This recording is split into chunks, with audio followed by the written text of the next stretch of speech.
Hey guys, welcome back to another free training out of Real Estate School. I am your host today, David Dodge. Today's training is all about deal or no deal. This training is not going to be quite as fun as that television show, but it's going to be similar in terms of us wanting to know whenever we come across a real estate deal, a potential deal. Is it a deal or not? Close fast and anytime that works for you. Your house don't need it. We'll throw cash at it so fast, don't know what to do. Wanted to care to keep it. Hey guys, welcome back to another free training out of Real Estate School. I am your host today, David Dodge, and I'm the founder of Real Estate School. So I'm really happy to be putting on this free training. Today's training is all about deal or no deal. And you all have probably seen the television show, Deal or No Deal. And this training is not going to be quite as fun as that television show, but it's going to be similar in the in terms of us wanting to know whenever we come across a real estate deal, right? A potential deal, is it a deal or not? All right. I work with a lot of people that are new to this business, and sometimes a deal will come out or will hit their desk and they don't know how to analyze it. They don't know if it's a deal or not. So one of the main reasons that I want to do this training today is to help you understand, if you are new, what a deal looks like and how we would go about analyzing a deal or a potential lead, a prospect, however you want to, define it, to see if it is going to make sense as a deal or not. All right. Before we jump in, guys, I'm going to share my screen just briefly here and show you all where these training replays are going to be held in the event you are new. So in the event you are new, please make a welcome post in the community. Let us know you are here. If you head on over to the classroom, you can click on the call replays section, and you can see that we have a ton of call replays in here. We have a bunch of them up here at the top under the training call library. We have some driving for dollars call replays, some cold calling replays. We even have some cold texting replays in here that was just added last week. We have some special guests in here as well as bonus training. So tons and tons of replays. All of these replays will be stored in here for you all to go in and access. Let's see here. Also, FYI, we're not going to have our virtual RIA this weekend due to the holiday on Monday, but we will resume again next weekend. So thank you all for being here. And I am going to use a whiteboard today to essentially help present the presentation. All right. So this presentation is all about deal or no deal. All right. That is what we are going to be talking about. Deal or no deal. Okay. So in order for us to determine what makes for a good deal, right? Is it a deal? Is it not a deal? Is it marginal? We are going to essentially need to create ourselves a buy box. Okay. And a buy box is essentially what we are going to want to buy to keep, right? Maybe to keep as a rental or a fix and flip. So what the buy box is it's essentially pre-selected criteria. All right. Pre-selected criteria for our rentals and our fix and flips. Okay. And basically everything outside of our buy box can be a wholesale deal. And that's what's so amazing about the wholesaling business is that we can essentially wholesale anything.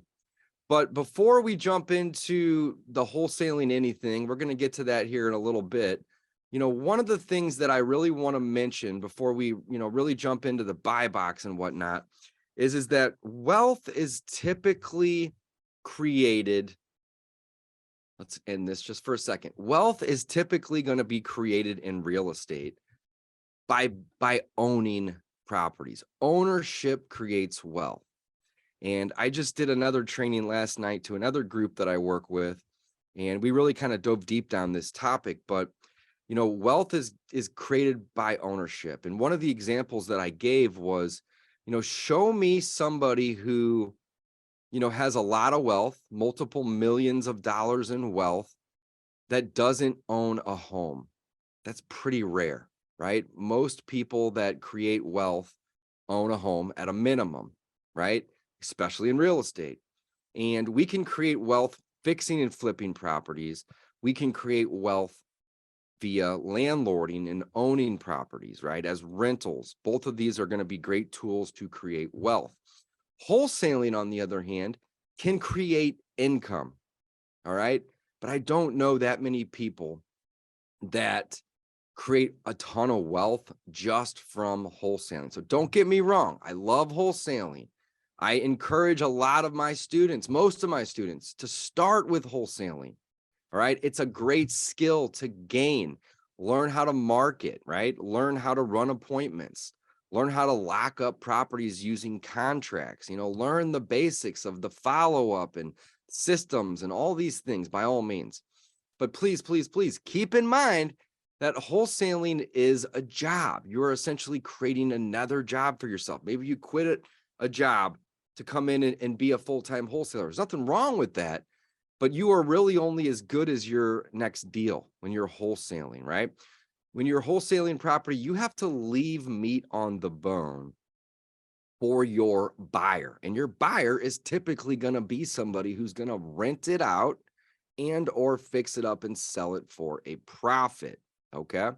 So just keep these things in mind. Nick says, you can outdo Howie. I love it, Nick. Thank you for being so kind, my friend. All right, let's jump back into the whiteboard here, because the whiteboard just kind of makes it easy to kind of see what's going on and to understand. But again, we're talking about, is it a deal? Is it not a deal? This is a real estate school training. And we got to basically start by building ourselves a buy box. And again, a buy box is going to be pre-selected criteria that we are essentially going to be using to select the properties that we want to add to the portfolio as rentals or fix and flips. And we can essentially wholesale everything else. Okay. So when it comes to building a buy box, we need to select what it is that we are looking for. All right. One of the things that I don't want you to do is operate from the hip and constantly just make decisions on the fly. That doesn't necessarily make for a good plan. Essentially, what a buy box is a plan. It's that simple. So by having a plan, we are going to be able to make more educated decisions, better decisions. We're not going to necessarily, have to be guessing. We can have a plan. Hopefully you all have heard the saying that a goal without a plan is a dream. And if you haven't, welcome to my favorite quote of all time. It's literally my favorite quote. All right. A goal without a plan is a dream. So don't dream, folks. Let's set some goals and then let's put together a plan so we can achieve our goals and not just be dreaming about someday I want to own 10 rental properties or 100 rental properties. Or in my case, my goal is I want 100 million in debt. I got 11 today. I got a long ways to go. All right. I'm sorry. I have 7 today, not 11. I own $11 million worth of real estate, but I only owe the bank 7. So I'm not even 10% of the way to my goal, but I have a plan, buy more real estate using a buy box to get to my goal, right? Okay, so let's talk about my buy box. I think it's going to help on, describe what a buy box is. So again, it's pre-selected criteria for properties that I essentially want to buy. So number one, I want properties to be within 30 minutes, assuming they are going to be, rentals or fix and flips. And I'm just going to abbreviate here, rentals or fix and flips. Or it can be within 1 hour for wholesale deals. All right. But I'm not really that interested, me personally, in going 3 hours away to look at a deal. All right. Now, maybe you have to if you're out in the middle of the country or in a crazy market. But me, again, this is about my buy box here for a moment. I want to be within 30 minutes for fix and flips and rentals, because if I got to go to these properties often, especially in the beginning when I'm buying them, I don't want to waste a whole day doing it.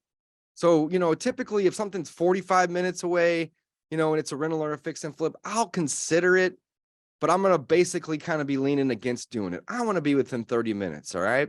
Now, a wholesale deal, I'll go a little farther away. And in fact, I'll do wholesale deals all over the country with students virtually, but they're going to be within 30 minutes to an hour from those properties. But, for my own market, I'm not really looking to go drive more than an hour to get to a property. It's really just not worth my time. So number one is really a proximity thing. Okay. Number two, let me readjust my microphone here for a second, guys. All right, cool. I think that's going to be better. All right. Number two is that I want to buy properties at 30% discounts or greater. All right. Discounts or greater. I'm going to capitalize some of these things because it's so important. All right. 30% discount or greater. And when I am referring to this, I'm using my my perfect offer calculator, right? ARV times a discount rate minus my repairs is going to equal my MAO. Okay. And I've done trainings on the perfect offer already, so I'm not going to break this down into too much detail here because we're focusing on deal or no deal today and buy box and analyzing deals. It's very, very important, right? But I want to buy at 30% discounts or greater in order for deals to really be considered deals and for me to have a ton of interest in those deals. Okay. Number three, I typically want to buy 3 to 4 bedroom properties with 2 baths. And these are essentially going to be ideal. Now, will I buy a 2-bedroom house? Yeah, I will sometimes. Will I buy a 1-bedroom house? It's pretty rare, but I just bought one the other day. So here's the thing about the buy box. We can sometimes make exceptions to the rules, right? If we, to be able to get into deals sometimes, right? But here is the point that I really want to emphasize, right? The exception needs to be the exception. Every opportunity can't be an exception, right? So the reason that I bought one recently that was 1 bedroom was because it was a big enough property that I could value add to make it a 2-bedroom. All right. But typically speaking, I want 3 to 4 bedroom houses and I want 2 baths. All right. This is the buy box. This makes for good rentals. This makes for good fix and flips. All right. Number 4, I want to see 800 square foot or greater on the properties. Now, again, will I buy something at 775 or 750? Yes, I will. Will I buy something at 400 square feet? No, I will not. It's got to be above that number or very, very close to it. And the reason that I have this buy box is because I have bought lots and lots of houses over the years, and sometimes they are outside of this buy box. And when they are outside of this buy box, the odds of me not making the money I want or even breaking even is greatly increased. So really the buy box not only helps determine what I'm looking for, it helps me make decisions on if a deal is a deal or if it's not a deal, but it also reduces the risk that I take on as a real estate investor, as a fix and flipper, as a landlord, even a wholesaler in some cases. So I don't get into a situation that I'm going to be stuck or not make the money I want to make or break even, or worst case, lose some money, which we don't ever want to do. But by having a buy box, we can reduce our risk, which will obviously prevent us from, making these mistakes. So 800 square foot or greater is definitely something that, is in my buy box. What else is in the buy box? Well, I want to see a value add of 5 to 10% or greater. All right, 5 to 10% or greater. Now, not every time am I going to be able to, we'll do 5% plus 800 square foot. Let's just keep this simple, simplify a little bit. Not every time am I going to be able to value add 5 or 10%. Okay, no problem. If I'm able to buy at 30% of my ARV minus my repairs, or a 30% discount, then my value add could essentially be zero. I may spend 20 grand in a rehab. The value of the property may go up 20 grand. It's a wash, no problem. But for whatever reason, if I can only get a 20% or a 25% discount, then I need to see at least a 5%, 5 or 10% value add. Okay. So keep that in mind. All right. What else? Number 6. Number 6. I want to see C-class neighborhoods or better. All right. I am definitely not trying to buy rentals in war zones. I definitely don't want to buy fix and flips in the hood. All right. I want to be in neighborhoods that are average or better. All right. C doesn't necessarily mean bad. It's average. All right. The majority of the neighborhoods are average. That's the whole definition of average. What is the most common? All right. If it's below average, guys, I'm going to most likely not want to buy it as a rental or a fix and flip. Now, again, I sometimes make exceptions, and you all should too. But again, the exception is the exception. Keep that in mind. It's not something that we're going to want to bend or break these rules. Often. We want to definitely just know that these are, our guidelines. That's basically what a buy box is. It's a guideline. And then the last one that I have on mine is I want it to be somewhat normal or standard. All right. So let's just say somewhat, or you know what? Let's call it, I want it to be a typical type of property. All right. I don't want to go buy, let's say, a house built out of storage containers. If there's no other houses built out of storage containers on that street, all right, I don't want to go buy a house that looks like a troll lives in it and it's all decorative and unique. If there's no other properties like that on the street, all right, I want to buy the properties that look like the ones next door to them. All right, again, this is really just kind of reducing the risk. I'm not buying, big mansions on streets where the rest of the houses are small, or vice versa. I'm not going into an area where the rest of the houses are 4,000 square foot and there's a 900 square foot property. It's got to be similar and like the surrounding properties and the other properties in the area. And that's basically it when it comes to my buy box. Now, there's obvious things that I'm going to consider that are going to be unique to every deal. But one of the things that, I really want to emphasize here when it comes to C-class neighborhoods is that I'm really looking for crime in schools on this particular thing. All right. C-class, normal, average. If there is high crime in a particular neighborhood, that might not mean that that's C-class. If the schools are terrible, then again, that might not mean C-class.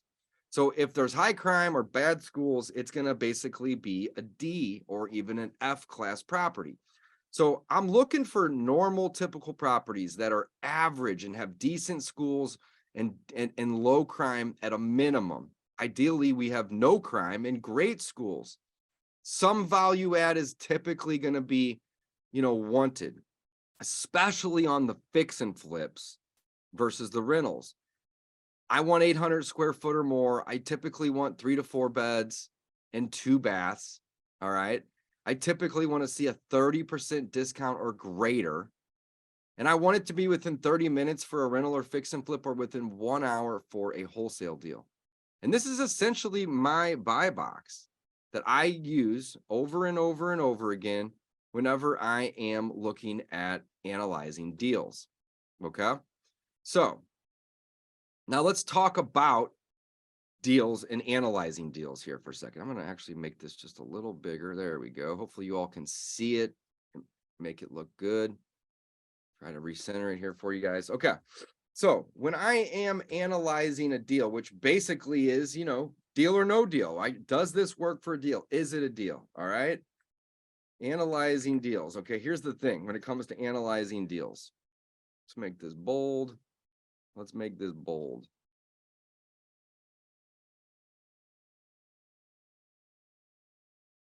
Okay. Whenever I am analyzing deals, I want to make sure that I'm analyzing the deals specifically to the type of deals. So for the most part, there is going to be three, let's get rid of my underline. There's going to be three different types of deals that we're going to want to analyze. All right. You're going to have your rentals. You're going to have your fix and flips. And then last but not least, you're going to have your wholesale deals. All right. So when I'm analyzing a rental property, guys, I need this to be inside the buy box. That's step number one. If it's not inside my buy box, or it's not very close to my buy box where I'm okay taking a little bit more risk, making an exception, then it doesn't work for me as a rental. It is not a deal. If it is inside the buy box, well, then we at least check the first box here for rentals. All right. So it needs to be inside the buy box. Next, if I can use the BRRRR method on a rental, then I'm going to be much more likely to also want to do that deal, and it's going to make for a deal. If the BRRRR method doesn't work for whatever really strange random reason, then again, it may not be something that I want to move forward with. So when I'm doing rentals, I want to typically see 300 in cash flow.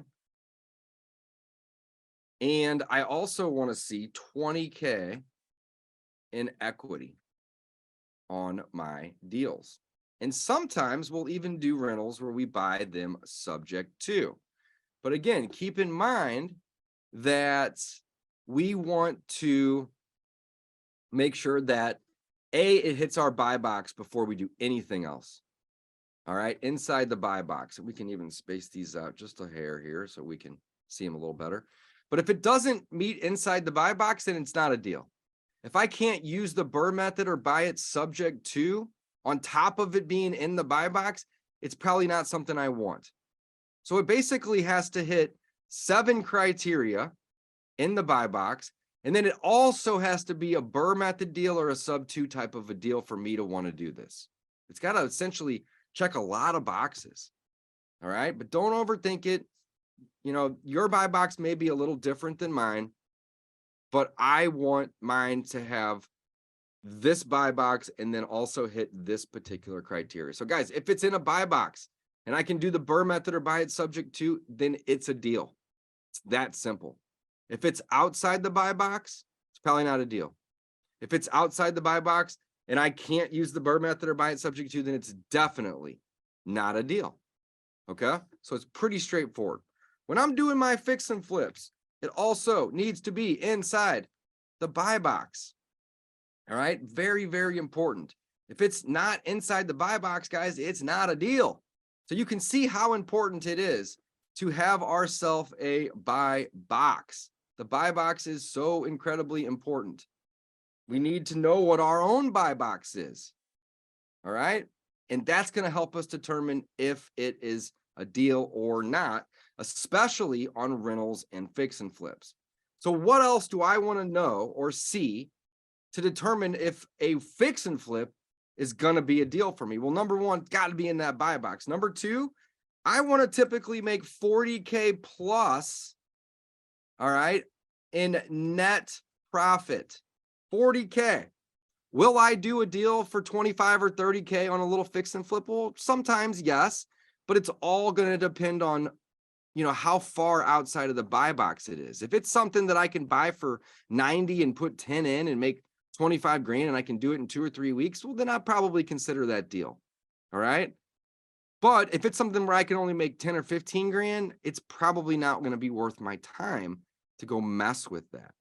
So when it comes to fix and flips inside that buy box, I want to typically see 40K or more in net profit.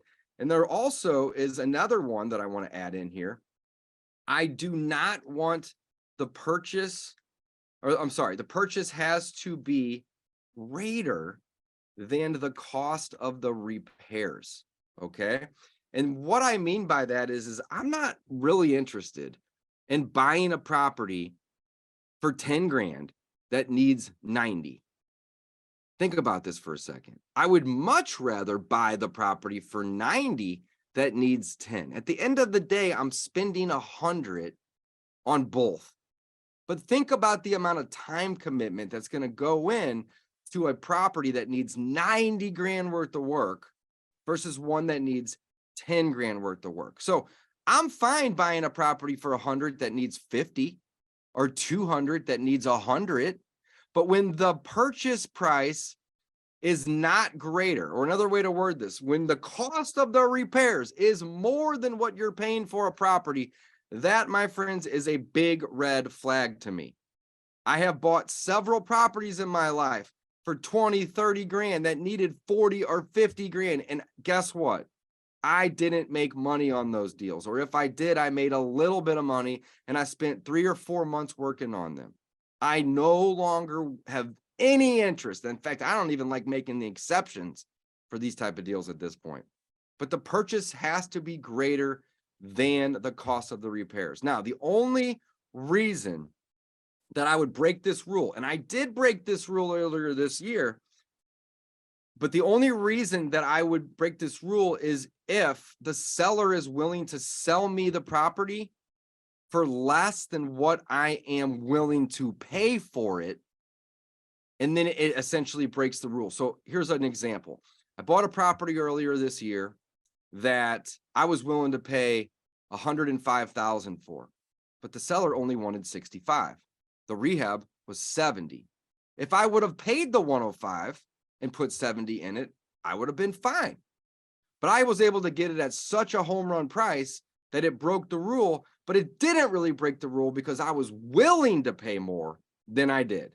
So again, there's always going to be exceptions, but don't just go making a bunch of exceptions. And if you do make an exception, make one exception. Don't make, an exception where I have zero value add. It's 500 square foot. It's 2 beds and there's no 30% discount. If you are going to make an exception, make one small exception, not multiple. It's going to help you prevent making mistakes and not making money or potentially breaking even, or even worse, losing money on a deal. We do not want that. Okay, what else do I want to see on my fix and flips? Guys, I want to have fun. All right. I do not have interest in doing deals that don't at least provide some sort of joy or fun. And what I mean by that is, I'm not necessarily trying to go over there and have barbecues and invite all my friends over to my fix and flips and drink beer and hang out and tell jokes. That's not the point here, right? The point is that I don't want to be miserable constantly going to this project.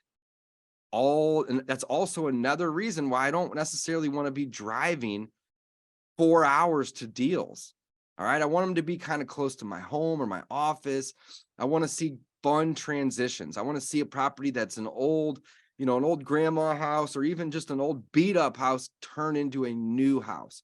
I want to meet the neighbors and I want them to be so happy and grateful that me and my partners and my business are in that neighborhood, rehabbing, renovating, upgrading properties, also upgrading neighborhoods.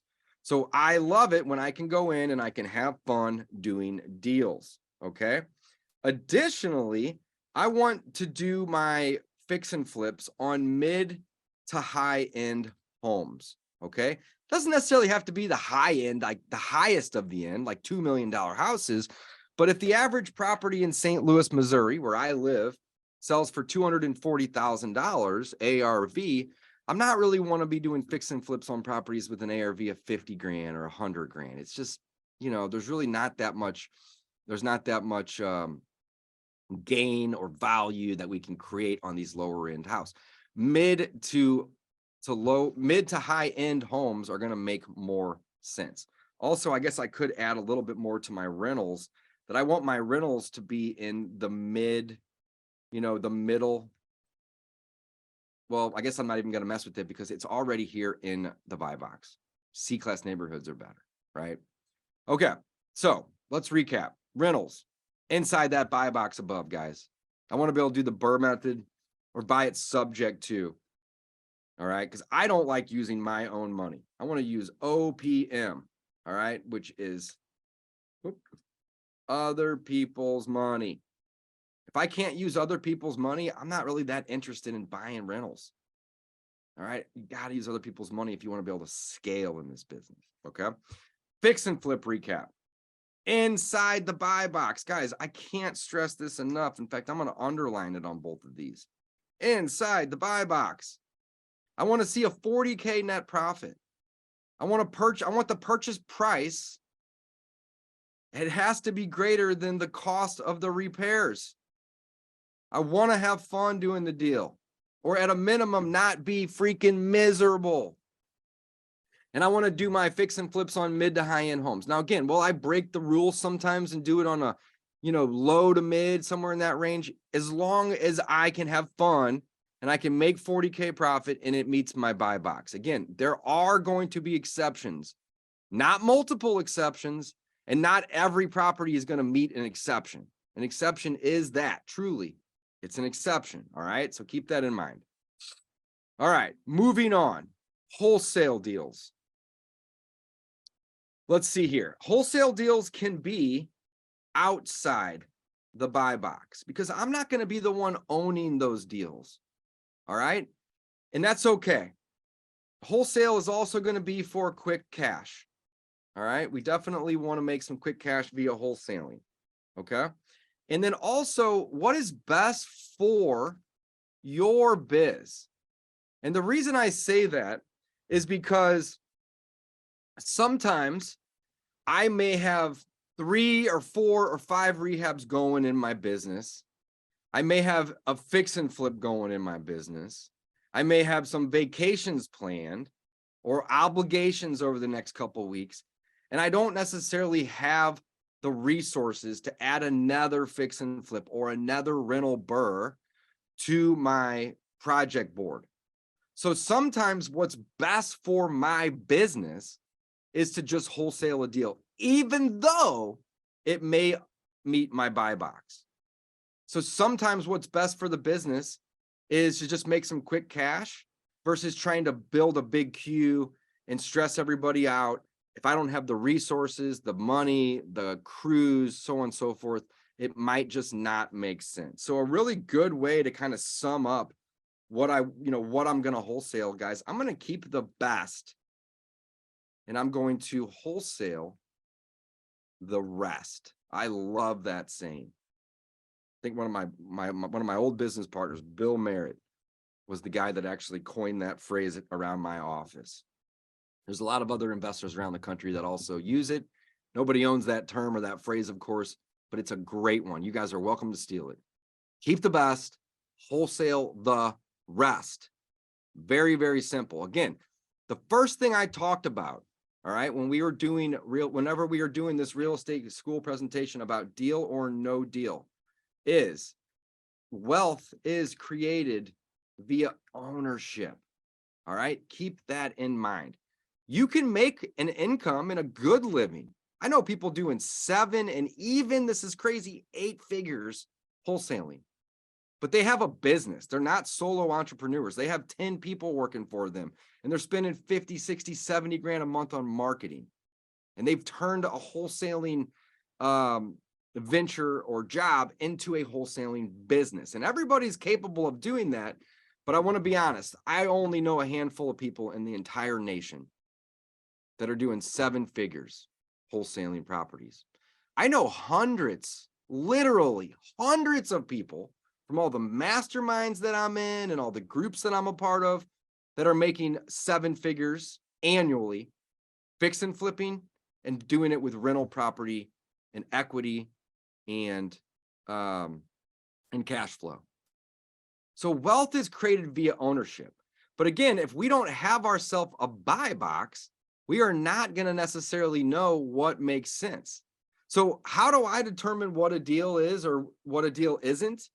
This is how, guys. I have a buy box that's going to basically tell me, hey, does this make sense for a rental or a fix and flip, or should I wholesale it? It's usually going to be one or the other. Now, sometimes we can come across properties that have multiple exit strategies, which is good because it reduces the risk. All right. But if a property doesn't have at least a second exit strategy, I'm going to probably lean towards wholesaling it. All right. So inside the buy box for rentals and flips, I want to use other people's money, BRRRR method, subject to creative financing on my rentals. Okay. On my fix and flips, I'm shooting for 40K net profit. On my purchases, of my fix and flips, the purchase needs to be greater than the cost. I want to have fun and I want to do it on mid to high end homes. Wholesale, outside the buy box, keep the best, wholesale the rest. If I need quick cash, and I'm actually going to change this slash to an and, quick cash and what is best for your biz. Actually, let's keep it like all in the same line. So we'll do it like this: quick cash or what's best for your biz.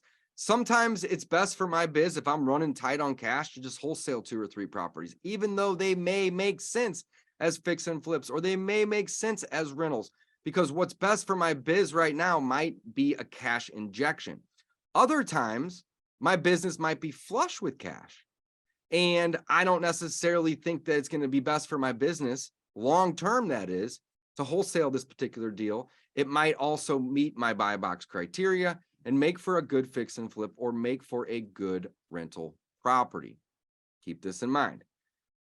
If you can understand and remember, keep the best, wholesale the rest, that should be a very, very easy and good way to kind of help determine what is going to make for a good rental property. Make for a good wholesale deal. If you have the exit of a rental or the exit of a fix and flip, you should probably take that route. Now, if you're new and you want to get a couple deals under your belt, hey, I get it. No problem at all. Okay, no problem at all. All right, here's what I want to do. I want to open it up for some Q&A here. And then what I want to do is I also want to add in this rental analyzer. We also use a calculator that we're going to get to in a second here, that we use to help determine how to get, and really it's really how to get 300 in cash flow or 20K in equity. And if our calculator doesn't give us the numbers that we want, well, then it doesn't work for us. It's essentially not going to be inside the buy box. So I guess in theory, you could add a number 8 to a buy box, but it's only going to apply for rentals. We don't really use a calculator whenever we're doing fix and flips, because if we're going to buy at a 30% discount or greater, 10% is going to be our cost to sell. That means that we're going to make 20% on our fix and flips. Well, if we're buying properties that have an ARV of 200 grand and we're making 20%, we should make at least 40K. And that's, again, why I'm not necessarily doing low end homes, because it's going to be very difficult to make a 40K profit when the ARV of the property is 80. That means I'm going to need to be all in at 30, all in, purchase and rehab, because I'm going to need to pay my agents and my closing costs and my commissions and all this stuff to be able to hit 40. So it's going to be much easier to hit that 40K profit on a fix and flip when the value of the home is going to be higher, because it's all about the percentages here. If I can make 20% on 200 grand, that is 40,000. Pretty straightforward. All right. Before I jump into the rental calculator, let's open it up for some Q&A here. We got a good crowd here today. Does anybody have any questions about my buy box or how I am analyzing these 3 different types of exit strategies: rentals, fix and flips, or wholesales? Just unmute. Come talk to me. That's why we're here. That's why we're doing Zoom. Nick's got a question in the chat. What's the difference in your buy box for wholesaling and your rentals and fix and flips? That was at 11:28. So hopefully I've answered that since then. Nick, did I answer that? Okay. Oh, I think you're going to hit it now. Okay. Yep. Got it. Okay. Perfect. All right. Scott, Steven, Angela, Shannon, Fernando. We got a good crowd here today. Bryce, Don, Nick, talk to me. What do you guys think about my buy box? Unmute. This is a conversation here. Let's talk. Dave, I again appreciate what you're doing. Your buy box looks good. For me, I have a property right now that's 868 square feet in Atlantic City. Yep.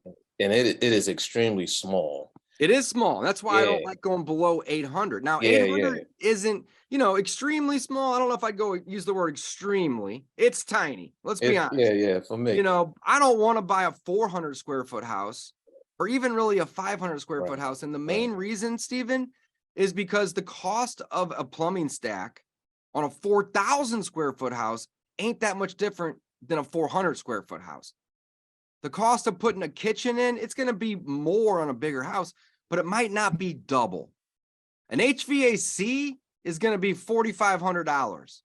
Doesn't really matter if it's a 600 square foot house or an 1,800 square foot house.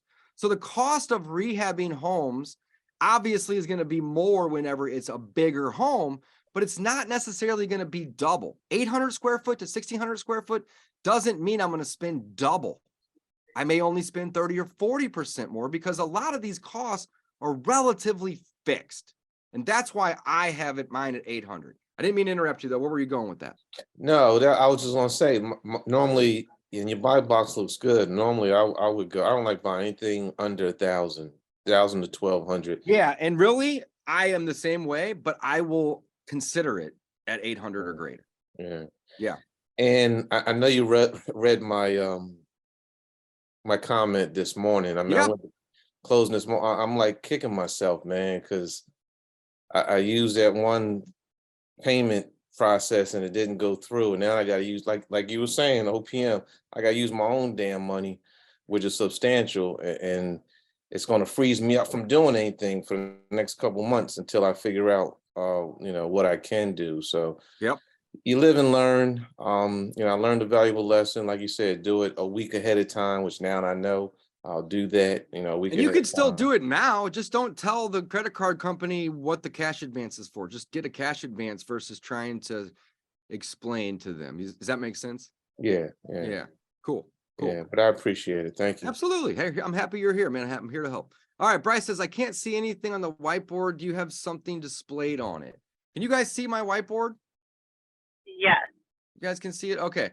Bryce, not sure what's going on, buddy. Maybe turn your phone sideways, or if you're, You can not on. zoom in and out of it. Like, I mean, I don't know if he's on his smartphone, but like he zoomed out too much. Yeah, it could like, be. You can kind of move it around and stuff. So if you zoom in, maybe it'll pop up for you, or zoom out to like focus in on it. Yep, and I'll try to make it a little smaller here. And what I'll do too, and when I post the replay later on here, in an hour or two, I'm going to take a screenshot of this, and actually I'll take a screenshot right now just so we have it for later, and I'll post this screenshot in school for everybody to kind of reference here. So the buy box, something I haven't mentioned yet, but I want to mention this really quick. The buy box isn't necessarily going to be the same for every investor. All right. This is my buy box. Now, is there going to be a good number of investors in my market, St. Louis, that are going to have a similar buy box? I would say yes, because this is essentially me trying to reduce risk and to help determine, is it a deal or is it not a deal? But are there investors that are buying 1 and 2 bedrooms? Absolutely. Are people out there buying at less than 30% discounts? Absolutely. Are people out there buying, an hour and a half away? All the time. Are people out there buying with value add less than 5 to 10%? Absolutely. Every one of these could be an exception. But the reason that I have 7 on my list is because I'm happy to make an exception.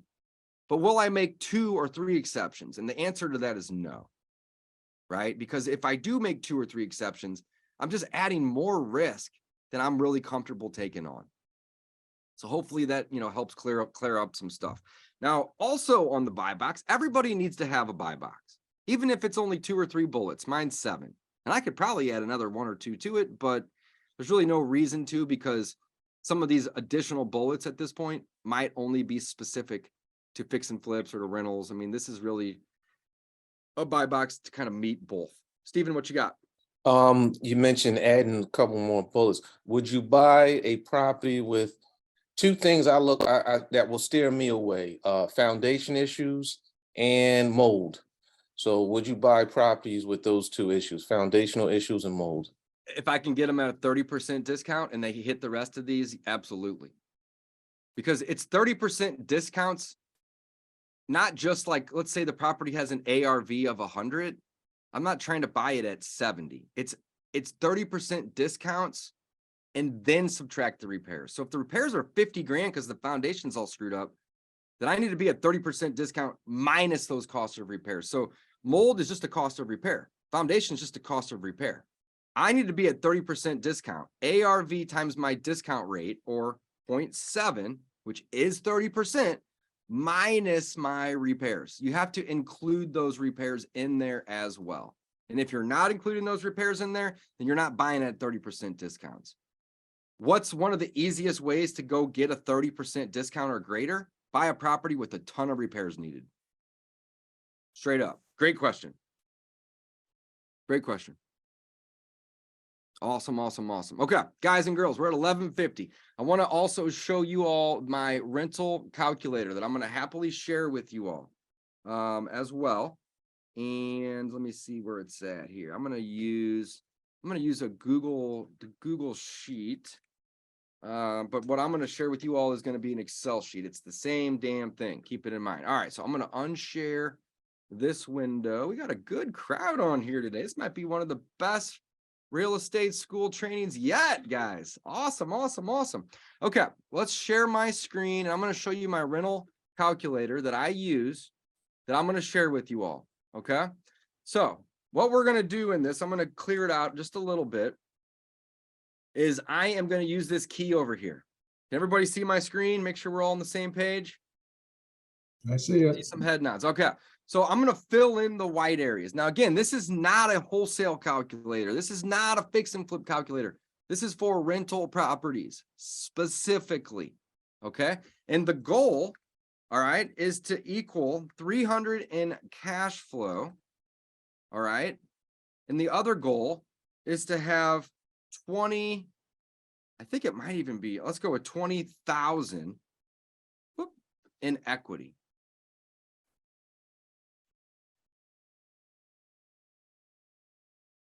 Okay, that's the goal right there. These two things, 300 in cash flow, 20K in equity. So these white ones up here, I need to fill in. The green ones, I can edit as needed. And the calculated ones are going to be in gray, where I'm not going to really touch those per se. I guess I could, but I don't really need to. All right. And then down below, you are going to see that we're going to have green, yellow, and red. And the reason we do this is because it helps determine, is it a deal or not? And it takes away all the guesswork. Everybody's familiar with the stoplight. Green means go. Yellow means proceed your butt with caution. Don't just be flying through the intersection. Take a minute, look around. You may be able to still go and be safe, but you may need to slam on your brakes and take a second look at this, at what's going on. Red, if you go through that intersection, you're going to be taking tons of risk. You may get hit, you may hit somebody. It's so simple. So we are going to be using a green, yellow, red thing here, and it's going to do it for us. So let's go in and let's say that, we are going to be buying a property over here at 257 Maple Street. This is a made-up address for the sake of conversation today. Let's say that my purchase price is going to be $120,000. Let's also assume that this property is going to need $30,000 in rehab. Okay. Now, I'm essentially going to be all in. Let's skip ahead here. I'm going to have a rehab contingency of 10%. So my estimated all-in price is going to be $153,000. Now, if you're using hard money, you could also essentially do this plus your cost of capital. COC's cost of capital. I'm going to make a little legend here. COC equals your cost of capital. So if I was going to borrow $30,000 for my rehab and my holding costs, and I know that I'm going to have to pay hard money, well, I may just want to add this as $35,000 to cover my interest as well. Factor it in. Okay. So again, I'm going to be 120 purchase, 35 rehab. I'm going to have a rehab contingency of 10% to kind of cover myself from unknowns and additional costs. And my estimated all-in price on this hypothetical deal here today, folks, is $158,500. Okay. Well, let's assume that the ARV of this property is going to be $200,000. And my estimated rent is going to be $1,800 a month. So all I really did was fill in these white bubbles here. Okay.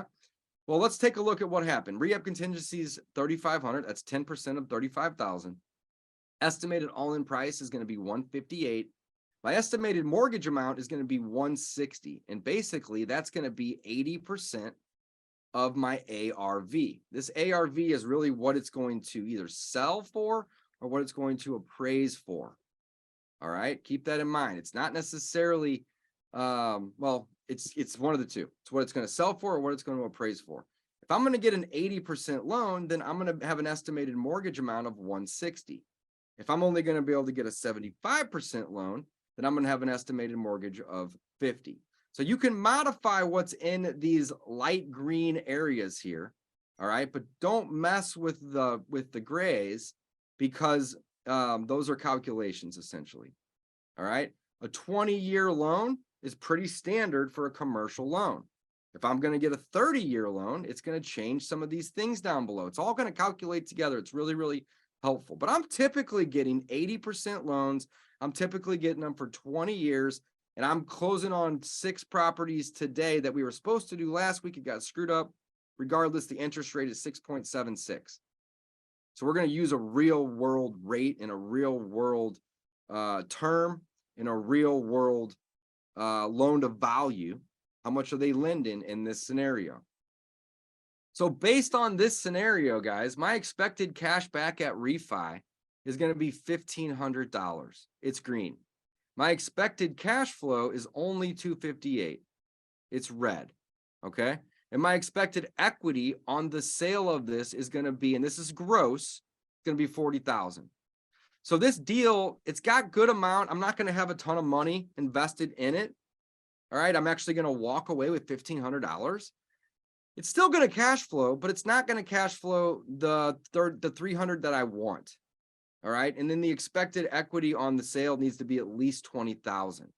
So let's go up and make some adjustments. If I can rent this for $1,850 instead of $1,800, hey, now I'm at 304. And I think my goal actually on this scenario is 350 because it's yellow, not green.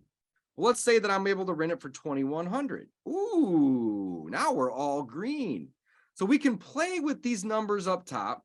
We can even play with our interest rate, our term, and our loan to value as needed. But really the term and the loan to value should kind of be something that your lender is going to tell you that you've approved for. Don't just make assumptions. Go to your bank, go to your credit union, go to your lender, get pre-approved, and see what kind of loan you're going to get. These are all based upon exiting with a long-term financial institution. Yes, I use private money and hard money to buy and to rehab and to acquire, but I'm not keeping these private and hard money loans long-term. Instead, I am refinancing out after I get them fixed up and rented, or maybe even just fixed, sometimes just rented, but ideally all of it, to get where I'm going to be on this deal. Now, let's say that this didn't appraise for 200 or didn't sell for 200. Really appraise when we're talking rentals, not so much sale. Let's say it only appraised for 190,000. Well, what does that do to my numbers? Well, still got 38,000 in equity. I'm still going to make almost 600 a month, but I'm going to have to bring $6,500 to the table here to close this deal. So I really need this property to appraise for maybe 195,000. Let's see what that does. Oop, I'm still going to bring $2,500 to the table. So I really need to have this property appraised for about $200,000 for me to have none of my own money in it. And in fact, I may even walk with a little bit. Some of that might get eaten up by the closing cost, but if I've factored it all in up here properly, then I can actually make money on this deal. Well, if your rehab changes, let's say that your rehab is actually going to be 40,000 instead of 35. Look what that does to my expected cash back. It didn't necessarily change the amount of equity in my deal or my cash flow, but it changed how much money I'm going to need to bring to the table. If my rehab is only going to be 27,000, well, guess what? I'm going to walk out of there with 10 grand, make 534 a month, and I'm going to have my equity. But if I change the estimated value, what it appraises for, my purchase price, my rehab, or my estimated rent, it's going to factor into these down at the bottom. Keep in mind, red is no-go. You need to readjust some of your numbers. Now, here's an example of how you can sometimes readjust your numbers here. Let's say that my purchase price is only 110,000. Let's try to get some reds in here. My rehab cost is going to be 40,000. Okay. And my estimated appraisal is only going to be 180,000. Well, all of a sudden, my expected cash back is going to be 10 grand. All right. let's say that my monthly estimated rent is also only going to be $1,900. Oh, let's go even lower, $1,750. Still high enough, $1,600. So you can play with these. Okay, now we got two reds. Well, maybe if I go from a 20-year loan to a 30-year loan, that is going to essentially help my cash flow. So that might be an option that you have with your lender. But in order to have your expected cash back not be negative or happen to bring 10 grand to the table, you're going to need it to appraise for higher, or you're going to need to buy it for less. So if I could renegotiate the price with the seller down to 90,000 or even 100,000, for example, in this scenario, I can make it to where I don't have any money out of my pocket. So the purpose of this calculator is to play with the numbers, figure out what is going to make for a deal or not a deal. And we're basically, again, we're using very simple yellow, red, and green colors down here at the bottom. I never want to modify these. These are always calculations. I really just want to modify these or these here. All right. Now our estimated tax and insurance may change. Our property management is built in at 8%. If you're paying less or more, modify the calculation. But my estimated tax and insurance, let's say my estimated tax and insurance aren't 180, they're 250. Whoa, now we're getting some orange here. Well, maybe I can rent this for 1,750 instead of 1,600, and boom, we're back in the green. So you can play with these numbers as needed. Your key is going to be right here to help you. And the goals that we have set forth based upon this calculator are 350 in cash flow, 20K or greater. And it's always or greater, right? On all of these. Or greater. And then my COC up here is my cost of capital. So if you are using private or hard money, include your estimated interest payments or interest cost into this line right here. If you're using your own money, well, then you don't need your cost of capital. Excuse me. Oh man, I got some pain in my chest here, so I need to take some Tums. But the rehab and holding costs right here can or can't, it depends on you, if you are going to include that cost of capital. So I will also share this simple Excel calculator with you all so you can utilize this in your business. Now, if you live in an area like San Francisco where the purchase price is $400,000 and you're going to need, let's say, $80,000 in repairs, and the property is only going to be $650,000 at the end of the day, guys, your expected cash flow is negative $2 grand at $1,750. Let's say you could maybe rent this for $2,700, $2,790, just whatever I typed in. I'm still going to lose $1,000 a month based upon my loan exiting at a 30-year loan, 80%, 6.7. So you can utilize this in any city, anywhere around the country, but you're going to need to adjust these numbers for your market. Let's say I could rent this for $4,600 a month. Whoa, now I'm making $600 a month in cash flow based upon 80% loan, 30 years, 6.7. If I'm only getting a 20-year loan, ooh, now I'm going to be losing $25 a month. So play with the numbers, figure out what makes the best deal for you. Oftentimes what that means is that I got to go back to the seller and make them a lower offer to make my numbers work, or figure out a way to where I can increase the amount of rent, right? Or maybe even decrease the amount of repairs to still get the rent that I need. So I'm not going to, beat a dead horse here with that particular, calculator, but it's a very, very great tool. And I hope you all can find some use out of it. We use this thing 6, 8, 10 times a week. Every time we're looking at a deal that meets our buy box that could also potentially be a rental, boom, we go to this calculator. We figure out what our lenders are lending at. We figure out our purchase price, our rehab, what we can rent it for. And then we look to see, hey, is it green? It's pretty easy. The child kind of figured this out, in my opinion. Is it yellow? Is it red? If it's red, guys, that's not a deal I want. I need to renegotiate, or I need to figure out a better way to make the numbers work. If it's yellow, maybe. But let's not jump into yellow deals either. Let's also try to figure out a way to make the deal better. Can we get a better price? Can we rehab it for a little less? Is there any way we can maybe make the income go higher? Maybe we choose to do a midterm rental or a short-term rental. It's going to add to our rehab, holding, and cost of capital, because we're also going to need to include the cost of staging it. But again, we can play with these numbers. All right. Anybody had any questions about the rental calculator? It's pretty straightforward, but you know, no problem. If you guys have a question about it, I'm here to help.